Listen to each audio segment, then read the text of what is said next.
sachez qu'initialement cette vidéo ça aurait dû être un vlog. Mais ma Osmo Pocket a décidé de me lâcher et du coup je dois faire une vidéo face cam. J'avais pas trop d'idées mais du coup j'ai été chercher un petit peu du côté des... Vous savez, des tags Booktube que moi je connais pas de base, j'en ai regardé très peu. Mais écoutez, j'étais un petit peu dans une vibe très 2015-2016. Donc on va faire un... Bah vous l'avez vu dans le titre en fait. On va faire le Unpopular Opinion Book Tag. Parce que j'aime bien avoir des Unpopular Opinion. Même si là en lisant les questions je me suis dit qu'en soi... Je pense que j'en ai pas tant que ça. Il faut sachez par contre que en réalité j'ai commencé à lire très sérieusement il y a genre 2 ans, 3 ans, à peu près 3 ans, et que du coup il y a plein d'eras que j'ai totalement raté. Faut que je prenne l'habitude de regarder là, le retour écran il est là. La première question c'est un livre populaire ou une saga que genre tu n'as pas aimé, et moi j'en ai deux. Mais de 2 époques assez différentes et du coup pour 2 raisons assez différentes et je vais les expliquer toutes les deux. La première saga c'est Shader Me, mais en fait je suis persuadée que c'est parce que je l'ai lu trop tard, en mode j'étais trop vieille pour ça, j'ai littéralement essayé ça l'année dernière, j'avais 25 ans. Ouais, j'avais 25 ans et en fait c'est une saga qui est pour moi très young adulte et du coup en fait je suis pas le public visé, je suis pas le public cible. Mais en fait ça m'étonnait parce que je voyais plein de gens sur le BookTok continuer à encenser cette saga. Donc en fait, je sais pas, j'avais l'impression qu'elle avait certainement très bien vieilli et que j'allais l'adorer et tout. Mais en fait non. Après à savoir que j'ai lu que les 2 premiers tomes, mais en fait j'ai lu le tome 1, je l'ai trouvé nul, on m'a dit non mais t'inquiète le tome 2 c'est le meilleur. J'ai lu le tome 2 et on m'a dit non mais t'inquiète le tome 3 c'est le meilleur. Et au bout d'un moment ça m'a saoulée donc j'ai juste lâché l'affaire.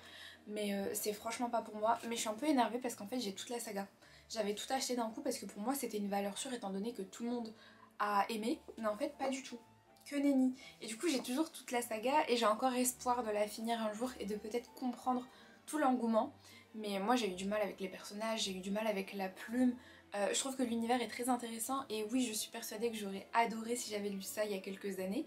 Mais je suis un petit peu arrivée en retard. Et du coup je suis un peu dégoûtée pour être très honnête.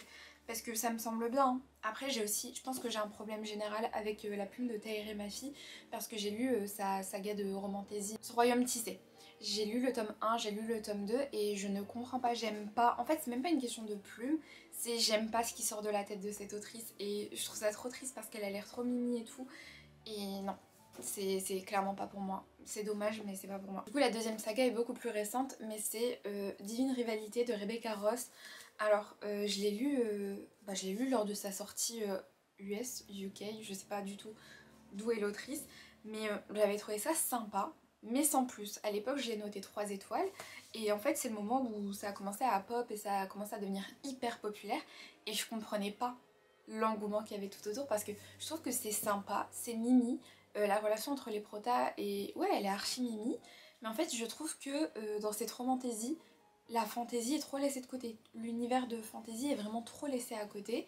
Après c'est peut-être parce que j'ai pas encore lu le tome 2 que je ne comprends pas. Mais du coup je comprends pas ce que les gens ont grave adoré au point de que ce soit un coup de cœur en fait sur le tome 1.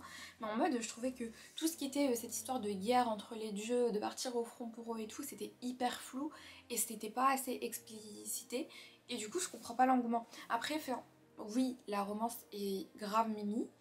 Mais encore une fois, genre oui, c'est Mimi, mais c'est pas plus Mimi que dans une autre histoire. Et du coup, je comprends vraiment pas l'engouement pour cette saga.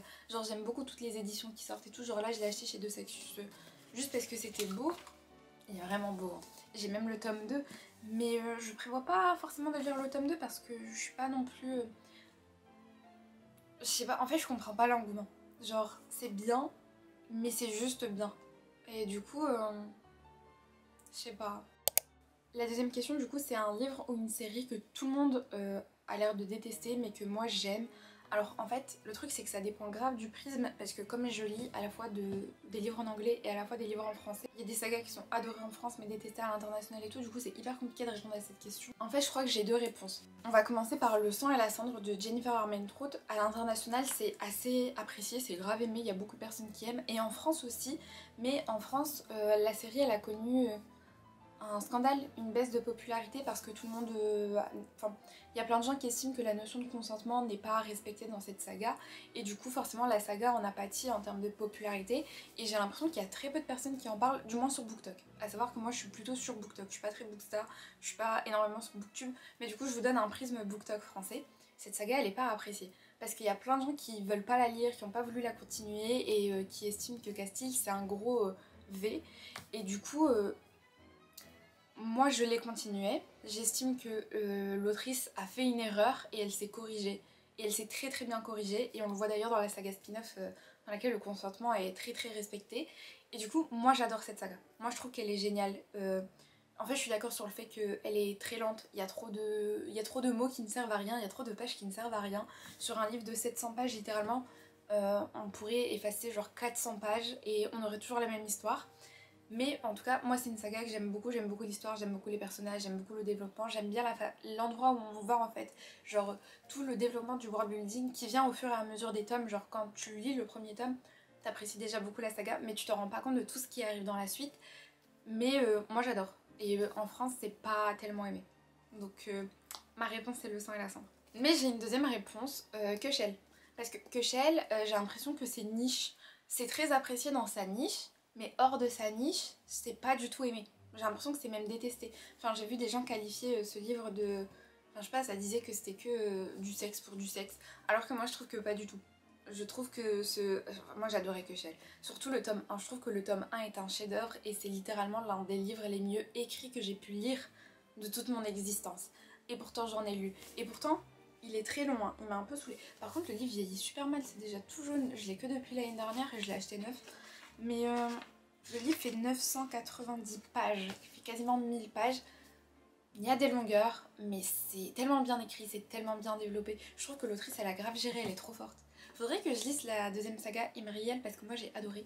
Mais en tout cas, Keschel, j'ai l'impression que hors de sa niche, c'est vraiment pas aimé, c'est pas assez populaire et ça devrait l'être. Lisez Keschel. Je pense que vous vous rendez pas compte de la dinguerie que vous ratez en ne lisant pas Keschel. C'est juste une dinguerie. La troisième question, c'est un triangle amoureux dans lequel le personnage principal finit avec la personne avec laquelle je voulais pas qu'elle termine, ou alors un couple que j'aime pas. Alors, je vous explique, je ne lis pas de triangle amoureux de manière générale, c'est une troupe que j'aime pas du tout. Mais je pense qu'il y en a un dans Powerless. Oui, il y en a un. Je trouve qu'il est pas très bien fait, mais il y en a un. Et moi, j'aime pas trop Kai. Je préfère Kit. Je pense qu'elle va terminer avec Kai, c'est même sûr. Mais moi, je trouve que Kit est grave au-dessus de Kai. Après, je dis peut-être de la merde parce que, comme je dis, j'ai lu que le tome 1. Faudrait que je continue en anglais cette saga, hein, parce que la qualité Olympe, je mettrai pas mon argent là-dedans. Après, est-ce qu'il y a un couple que j'aime pas de manière générale? Je pense que je peux pas trop répondre à cette question. Si, en vrai. Mais c'est une saga dont je veux pas parler, je veux pas faire la promo. Je vais juste dire les noms, je vais pas expliciter. Bryce et Hunt. La quatrième question, c'est un genre de livre populaire pour lequel j'ai du mal. Alors, en vrai, après je sais pas, ça dépend ce qu'on qualifie de populaire. Je suis ouverte à tous les genres, de manière générale. Je vais enlever le mot populaire de la phrase parce que, en fait, sinon je vais jamais trouver. En vrai, les thrillers, dans le sens où c'est un petit peu trop réel pour moi. Genre, faut savoir que je suis une grande... J'aime beaucoup tout ce qui est trait d'horreur, mais en mode quand c'est des vidéos et qu'elles sont racontées par quelqu'un d'autre. Mais je pourrais pas lire de thriller et je pourrais pas lire de livres d'horreur. Pas parce que j'aime pas, mais parce que je suis trop sensible pour ça. Genre, je le vivrais trop mal. J'aurais trop l'impression de... Vous savez, quand vous lisez... Vous savez, quand vous regardez un film d'horreur et que vous avez l'impression que l'entité, ça y est, elle vous a eu, elle est chez vous. Bah moi je le vis de la même façon quand je lis un truc d'horreur ou un thriller. En fait, même si c'est pas... Il y a des trucs qui sont pas écrits pour faire peur, ça me fait quand même peur. Faut savoir que je suis une grosse flippette, j'ai peur de tout et de rien, et surtout de rien. C'est-à-dire que là maintenant vous me mettez dans une pièce dans le noir et il y a rien et il se passe rien. J'ai peur à la fois du noir, à la fois du silence, à la fois du fait qu'il se passe rien. J'ai peur de tout. En fait, j'ai vraiment peur de tout de manière générale et je trouve que quand tu lis quelque chose, tes sens ils sont un peu exacerbés et du coup je sais pas. Après je suis peut-être juste folle hein. Mais après j'ai aussi peur des films d'horreur. En fait le truc c'est que avant j'étais une giga grande fan des films d'horreur. On est tellement en train de sortir du sujet, mais j'étais une grande fan des films d'horreur, genre mais par contre je regardais pas chez moi parce que moi j'ai ma limite. Genre j'estime qu'on peut regarder au cinéma, tu ramènes pas d'entité avec toi. Mais si tu regardes chez toi, j'ai l'impression que tu ramènes l'entité chez toi. Et du coup, puis un jour, Sinister est sorti. Et Sinister, ça a été mon trauma des films d'horreur. Et depuis, je peux plus regarder de films d'horreur. Ça m'a vraiment traumatisé premier degré, c'est-à-dire que là, tu mets la bande-son de Sinister, c'est fini pour moi. Mais en mode, c'est fini, c'est-à-dire que pendant des mois, je peux plus dormir. Parce que je ferme les yeux, à tout moment, je me dis, mais j'ouvre les yeux, et il y a la créature, là, le dieu, là, qui prend les âmes des enfants. Rien que d'en parler, là, ça me fait peur. En plus, je dois sortir après. Il va faire noir. Si jamais vous me détestez, vous êtes une personne qui me déteste, bah sachez qu'il y a juste à venir me voir dans la rue et me parler de Sinister. Et là vous avez gâché ma vie. un personnage qui est grave aimé ou qui est très populaire que moi je n'aime pas. Du coup je dirais Aaron Warner dans Shatter Me pour commencer. Kai dans Powerless. Dans la saga de Ren, Rip, je crois qu'il s'appelle Rip. En fait, mais le truc c'est que c'est pas que je l'aime pas, c'est que j'arrive pas à comprendre tout l'engouement autour de lui parce que en général, moi je tombe assez facilement amoureuse de tous les personnages masculins des livres que je lis, mais je trouve que Rip il a pas ce truc qui fait smash. Genre c'est pas un smash, en mode tu te dis bah forcément il a l'air mieux quand tu compares au fait qu'il y a Midas à côté. Mais en fait je pense que ça vient aussi d'un souci de compréhension de ma part. Vous voyez quand les autrices elles décrivent leurs personnages, mon cerveau il écoute pas trop la description et dans sa tête il se fait une image assez particulière. Et en fait Rip il est décrit avec des genres de trucs sur les bras et tout. En fait le truc c'est que Rip, je l'imagine pas comme un humain smash, je l'imagine comme une créature assez étrange, un peu repoussante et un peu répugnante. Mais je saurais pas vous expliquer, vous détailler comment je l'imagine réellement, mais en tout cas je le vois pas comme vous le voyez. Vous le voyez comme un personnage incroyable, trop beau, smash, il est là pour sauver Oren et tout, et je comprends. Mais moi dans mon esprit c'est une créature. Pour moi c'est Ryuk un peu. Et pourtant j'adore Ryuk. Mais Rip c'est une version de Ryuk pourrie, moisi, genre vraiment pourri, pas en mode nul, en mode moisi, en mode il pue. Et du coup, ce qui fait que moi en fait j'arrive pas à comprendre la hype autour de Rip. En fait, je la comprends mais je ne peux pas la vivre parce que vous voyez quand vous apprenez un truc à l'envers, en général c'est fini, vous pouvez pas rectifier le tir. Lorsque j'ai appris le coréen, j'ai appris gauche et droite et en fait je les confonds. Pour moi droite c'est le mot gauche et gauche c'est le mot droite. Et bien que je sais que je me trompe à chaque fois, c'est pareil pour chaud et froid en coréen, je les ai appris à l'envers. Et du coup, ce qui fait que même aujourd'hui, lorsque maintenant dans une phrase tu me dis ça c'est chaud, je vais comprendre ça c'est froid. Alors que je le sais pertinemment, mon cerveau sait que je me trompe, mais pour autant je peux pas le corriger, c'est fini pour moi. Et du coup c'est pareil pour Rip. Je sais que finalement il est smash, mais dans ma tête il sera jamais smash. Et c'est trop tard. On peut rien y faire finalement. Mais bon c'est dommage parce que ça a l'air d'être un très bon personnage et tout, mais... Et d'ailleurs c'est aussi ce qui fait que j'ai eu du mal à continuer la saga d'Oren et que je ne suis pas à jour.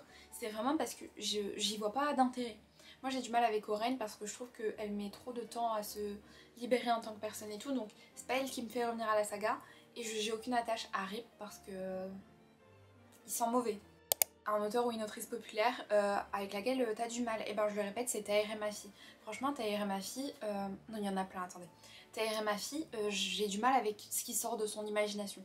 Elle a de très bonnes idées, mais la façon dont elle applique ses idées, j'ai trop du mal et ça le fera jamais entre nous. Et du coup malheureusement je peux pas apprécier ses œuvres et c'est trop dommage parce que ça a vraiment l'air bien, mais c'est pas fait pour moi. En deuxième, Holly Black. Holly Black, j'ai beaucoup aimé Le Prince Cruel, mais on s'arrête juste à la trilogie Le Prince Cruel. Et c'est tout ce que j'ai aimé. Et après ça, je suis désolée, mais dans ma tête, dans mon film, elle aurait dû arrêter d'écrire. Parce que tout ce qu'elle écrit, je peux pas, j'ai trop du mal avec sa plume, j'ai du mal avec ce qui sort de sa tête. Et je pense vraiment qu'elle aurait dû s'arrêter. Parfois, il y a des auteurs comme ça. Bon, comme c'est très personnel, je vais pas finir ma phrase, mais pour moi, parfois, il faut savoir s'arrêter. Et Holly Black n'a pas su s'arrêter. Je m'avance un petit peu, mais Samantha Shannon. Je crois que Samantha Shannon et moi, on n'est pas fait pour s'entendre. Après, j'ai commencé Le Prieuré de l'Oranger et je comprends pas où ça va. J'ai commencé de bonnes seasons et j'ai eu trop du mal. Après, je vais réessayer avec mon prisme de cette année parce que j'estime que on grandit, on évolue et du coup on voit pas les choses de la même façon d'une année à l'autre.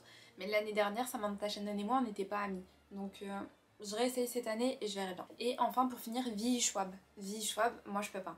Après, j'ai lu que La vie invisible d'Adi Larue. Faudrait que je lise Vicious pour voir ce que ça donne parce que apparemment c'est incroyable. Mais moi, V.E. Schwab, je comprends pas tout l'engouement qu'il y a autour d'elle. Elle a l'air très mimi, mais ça a l'air d'être une femme superbe, hein. Mais franchement, je sais pas, j'y arrive pas. Après, c'est aussi le cas pour Ava Reed. Elle a l'air adorable, elle a l'air de trop bien écrire et tout. Moi, j'y arrive pas. C'est le cas aussi pour Rebecca Ross, avec Divine Rivalité et tout. Mais moi, je peux pas. Ça le fait pas entre nous. Une trope populaire que je suis fatiguée de voir. Pas réellement fatiguée de voir parce que j'adore cette trope, mais Les Ennemis to Lovers mal réalisés. Parce que en vrai, c'est une trope qui est juste incroyable, mais personne sait la réaliser, on dirait. Parce que je crois que j'ai jamais lu de vraies bonnes Enemy to Lovers. Mais bon. Après, les tropes que j'aime vraiment pas et que je peux pas me voir, c'est Friends to Lovers. Une pregnancy trope. Après, c'est pas populaire. Non, pour moi, c'est les Friends to Lovers avec lesquels j'ai du mal. Proximité forcée aussi, hein, j'ai du mal. Genre, mariage arrangé, j'aime bien. Mais proximité forcée, one bed trope, one horse Trope, le truc avec le cheval et tout. On est fatigué, ça y est. Au bout d'un moment, ça y est. En fait, non, c'est mes plaisirs coupables. Je peux pas me les voir, j'aime pas trop. Mais quand je les vois, je peux glousser.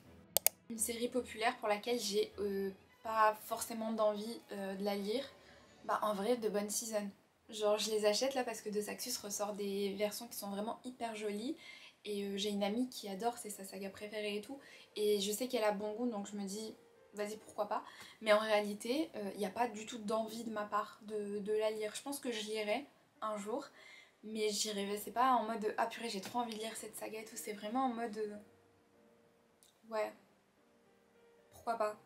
Et enfin la dernière question c'est, on dit que le livre est toujours meilleur que l'adaptation cinéma ou en série, mais quelle série ou film t'as préféré au livre?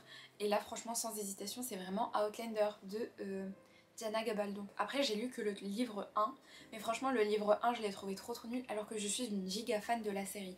La série quand je l'ai découvert, et je l'ai découvert très très tard, je l'ai découvert il y a quelques mois, je l'ai regardé 4 fois d'affilée, en boucle. Je l'ai recommencé 4 fois d'affilée, tellement je meurs pour cette série. Genre, beaucoup de trigger warning, beaucoup de trucs très traumatisants qui ne servent à rien dans la série.